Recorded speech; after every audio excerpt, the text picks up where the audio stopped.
Welcome back to the Maker YouTube channel. Today we're going to upgrade from this to this. Let's do it.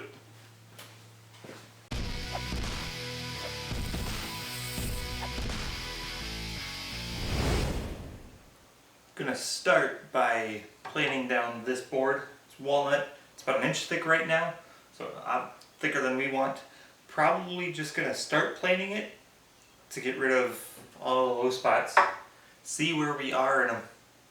We should easily end up with at least 1/2 inch, which is what I want. So start with that. If all goes according to plan, I can get all the pieces for both boxes out of this one board. That's what I'm going for. I've already laid it out. Now, layout marks are going to disappear as planes, but I've already laid it out. They all fit just barely. The width is just what I need. So we'll get started. Hope it works.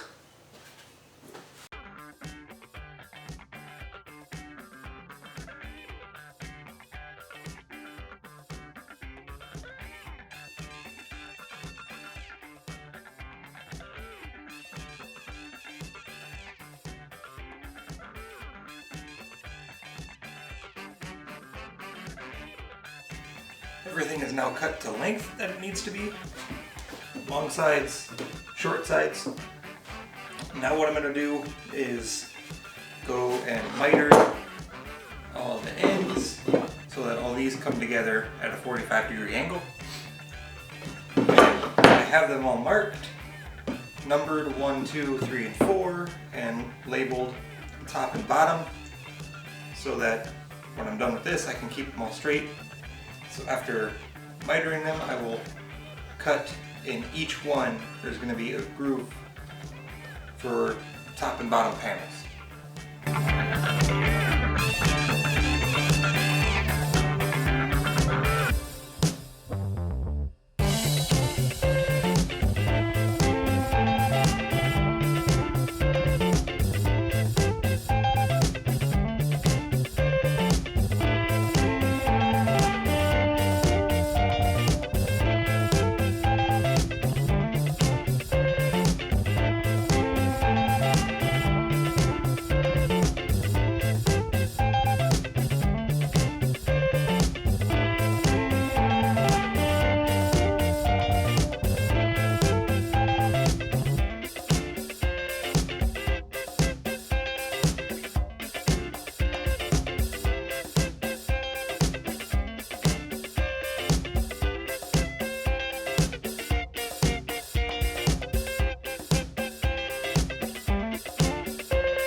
Got the boxes made, and now we want to reinforce the corners with splines. So to do that, I've got a quick spline jig I whipped up for the table saw so that this can sit in there at 45-degree angle, and then we can run it over the blade. So the blade will cut a slot right in that corner, and from there we will be able to reinforce that with our spline material, which is going to be this micarta, which I made in my last video. If you haven't seen that, I'll put a link to it. And that'll just help keep these corners together. Because it's end grain to end grain on these miters, it's not the best connection. So putting this in there with some 2-part epoxy will just kind of help lock everything down. Because of how I have the panel coming out here, I want to make sure the splines are even. I'm only going to put 2 in each corner, but I want them to be even distance from the top and bottom of the box. So I got to make sure that the first one I put in is going to be missing that panel where it comes out. I think I'm going to come over just a little bit more.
I've got the boxes sanded now up to 320, so they're nice and smooth on the outside. And I've got some inconsistencies, just a few gaps on the corners, and they're still kind of sharp. So I don't want to sand the corners to round them off, and that would also kind of clean up these gaps that I have in the miters, because that can be somewhat inconsistent, and if I just put too much pressure here, it could round this corner more than I want. So instead what I'm going to do, now fixing the miter this way is a trick I picked up from a Michael Alm video, which he said he picked up from somebody else, so it's just working its way around. But this works for essentially rounding over corners too, is just take like a screwdriver, in this case this is one that would normally have multiple bits, but it's a nice thick solid round screwdriver, and just kind of apply pressure across the miter joint, and that'll close up gaps.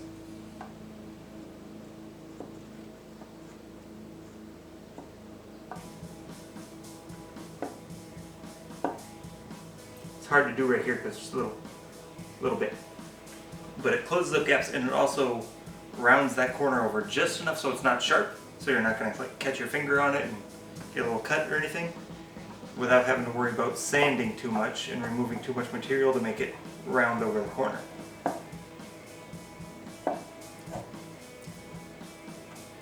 So I just need to go through and do that. I'm going to do that on all the edges, including these ones,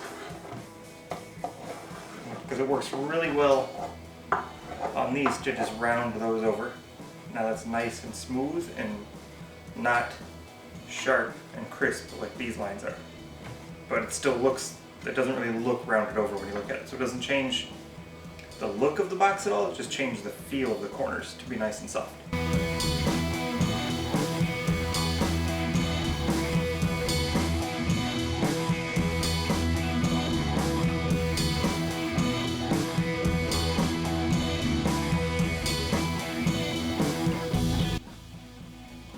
The main structure of the box is done now.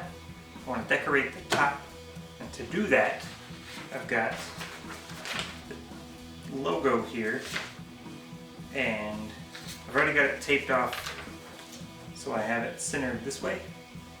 I printed this out on the laser printer, so it's toner, not ink, and then I can use a wood burner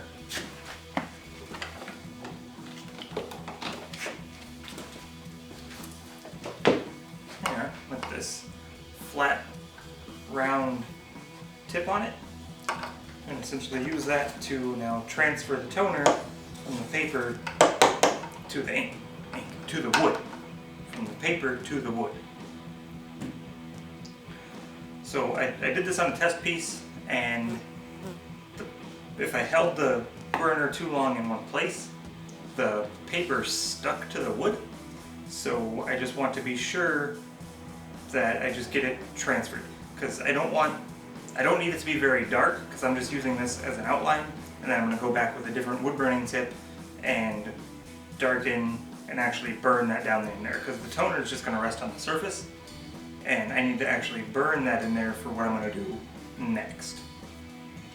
So I'm going to get this plugged in, and we're going to go.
just started installing the hinges.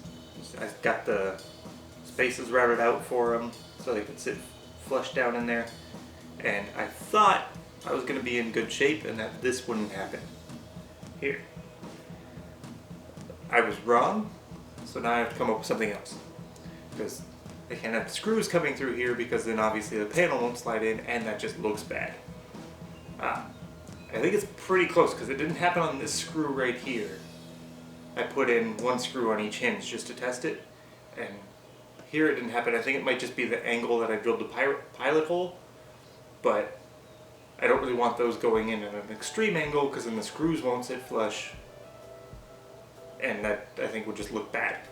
So I'm gonna take these hinges off, come up with a new plan, and I guess just kind of wing it and see what I can come up with. Here's hoping.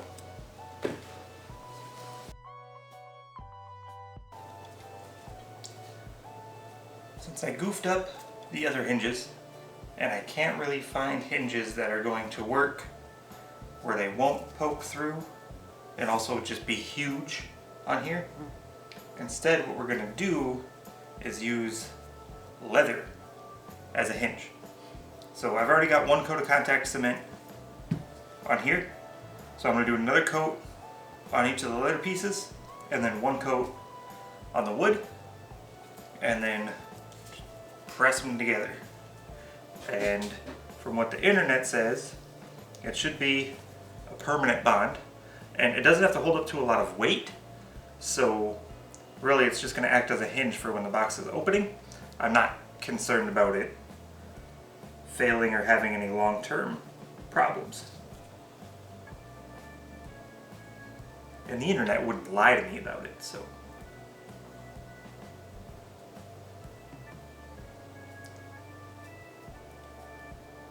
Okay. And then I did put on where these meet, I put yellow tape just to make sure I didn't get any contact cement inside the box and somehow get the box stuck together, because that would suck. Alright. So I'm going to give it about 10-15 minutes for this stuff to get dry, and then when you press it together, it'll stay together. So now we wait. Okay. So now they're dry, and we will put them in place carefully, because once you put them in place, they're in place. And then I'm just going to use this, which is not at all intended for this purpose, but it's got a flat head on it that I can use essentially just to get this pressed down and make sure that cement gets down into the wood fibers, which will just make sure that it holds up over time. Just a little added insurance. Alright, I'm just going to let that sit for a while without putting any stress on it to make sure that it's fully set up, and we'll come back and check it out.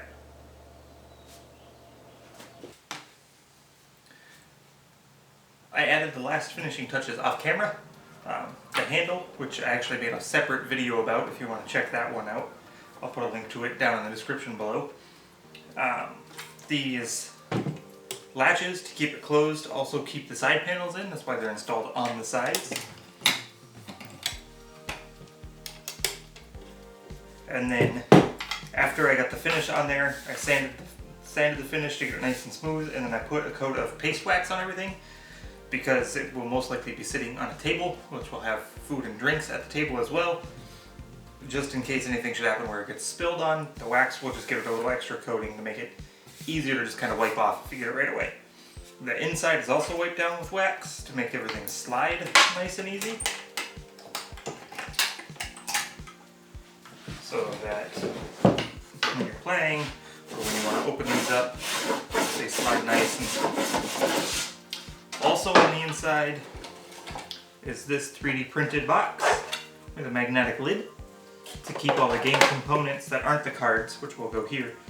Everything but the cards will go in the little bunnies that hop along the score track, as well as the voting boards that you use to pick the card that you're voting for.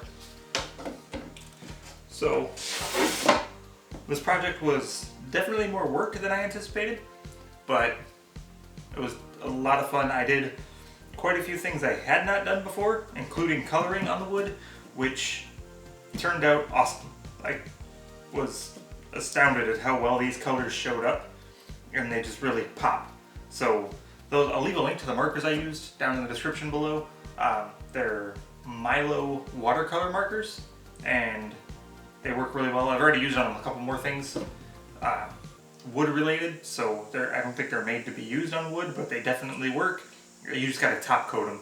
Make sure that it's fully dry before you top coat it so you're not making that run, just like a water-based stain, essentially. So yeah, good project. I don't know if you'll need something like this exactly, but if you need to make a box, hopefully you learned something from watching me do this.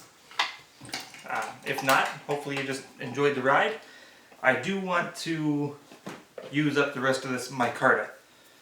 I don't have a lot left, but I have plenty enough to make a pen blank. So I'm going to slice this up, glue it together in a stack, so it's a nice repeating rainbow pattern, and then I'm going to make a pen out of it, and I'm going to give away that pen to somebody who comments on this video. Not just any comment. Because it's a Dixit project, we're just going to do our own round of Dixit. So I have 6 cards, which I'll show closer up here in a moment. But all you need to do is comment with which card, 1 through 6, you think I'm referring to when I say adventure. Now, it's not which one you would refer to, it's which one you think I am referring to when I say it, because that's how the game works. So, of the people who guess the right card, 1 through 6, I'll just pick one of them at random, and they will get the pin that I make with the rest of this micarta. So, good luck. Keep an eye on my Instagram, that's where I'll post updates about making the pen. I hope to have that done relatively soon, hopefully by the time the video actually publishes. So, keep an eye on that. It's just @BearMakeIt on Instagram or facebook.com/BearMakeIt. Thanks again so much for watching the video. See you later.